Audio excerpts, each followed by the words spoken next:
Okay, this video is all about our calls, so our call history and our contacts. We're going to spend a little bit of time here, and then the follow-up video for that is going to be our voicemail and settings. So let's focus in on our call history. So here's our call history. We can see all of our telephone calls in and out. Multiple telephone calls will be uh, indicated by a little number in brackets next to the telephone number that you called. So this, for instance, this wireless caller here, I called this person. This person called me 3 times.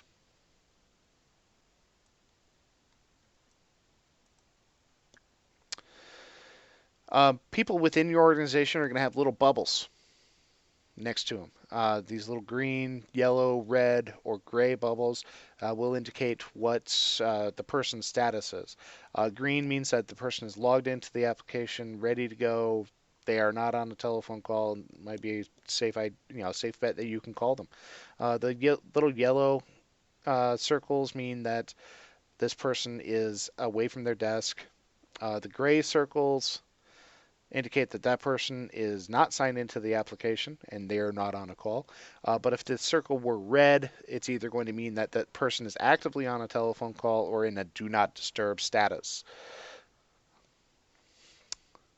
Now we can see the call information by just clicking on any one of these little information eye icons, and it will show us whether the time and date of the call, whether it was an outgoing or incoming call. The duration of it gives us the telephone number of the individual. It allows us, if it's an external number, we can send an SMS text message to it. If it's an internal number, we can send a chat to that person. Um, you have the capability also right here to report spam. Um, we're always, everybody hates, uh, when they get spam calls. In one of our goals is to try to alleviate that for you as much as possible. If you do report spam, that adds it to our database to be flagged as potential spam. That helps everybody who uses this system in the long run. So I do encourage you to report spam. Now, this little icon right up here in the top, this little plus symbol with the two silhouettes behind it, this allows you to add this telephone number as a contact. If you click on that, you can put the person's name, company, position, telephone number. You can add additional telephone numbers and specify whether or not they're mobile, home, work, or other types of telephone numbers. You can add email addresses. You can add an address, notes, a web page if you would like. Um, on the iPhone version of the application, this icon doesn't exist.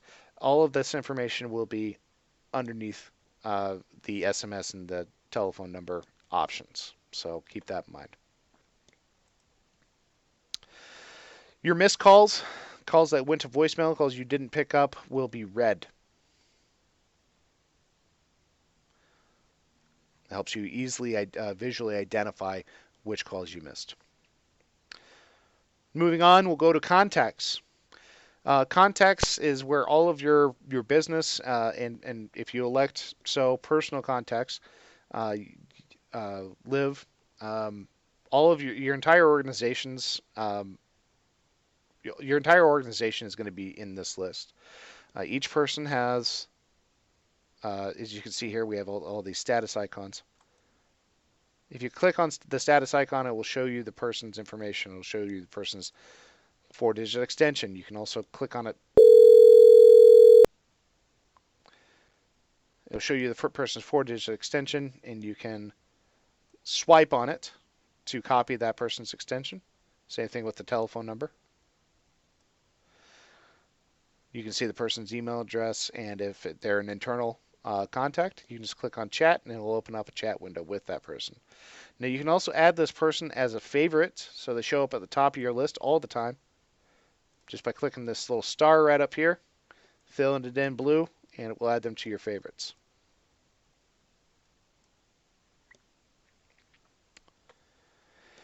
Now, some of these contacts might not be internal contacts. They might be, external contacts. They might be vendors. They may be customers. They may be contractors. whatever the case may be, uh, you have a few options that are available to you to get external contacts into your application. You can either choose to add a new contact using the plus sign right up here. You can create a brand new contact.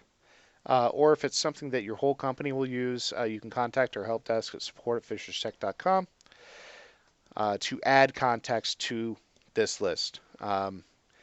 You could add them as a 3-digit virtual extension. So if you dial the 3 digits on that person's extension, it will go right to that person's outside telephone number. Or you can add them as just regular just regular contacts with multiple telephone, one or more telephone numbers associated with them. Now, next to each one of these contacts here, we have a little chat bubble. Again, this is going to look a little bit different than what you're used to on iOS, but it's pretty self-explanatory. If you've been somebody using an iPhone for a while, you'll recognize what the icons mean. You can start a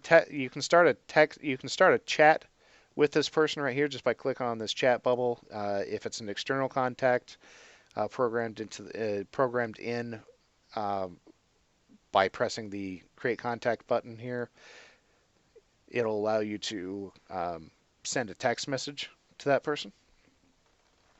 Now, there's one entry right here that says Create Conference Bridge.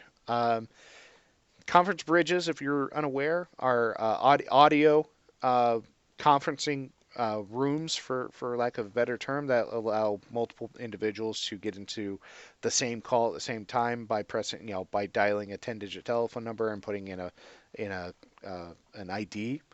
You can create a conference bridge here and name it, give it a name. You can put in the telephone number of that conference bridge, and then whatever that conference meeting code is, you can program that in here. And if you are the host, you can program in your host ID as well. So you don't have to remember this information all the time. And when you do that, it shows up here under Conference Bridges.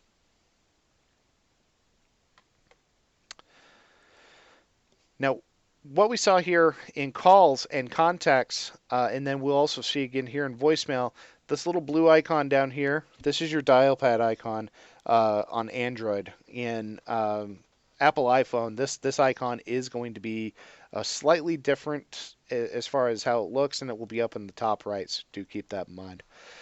All right, that has been calls and contacts. Our next video is going to be voicemail and then settings.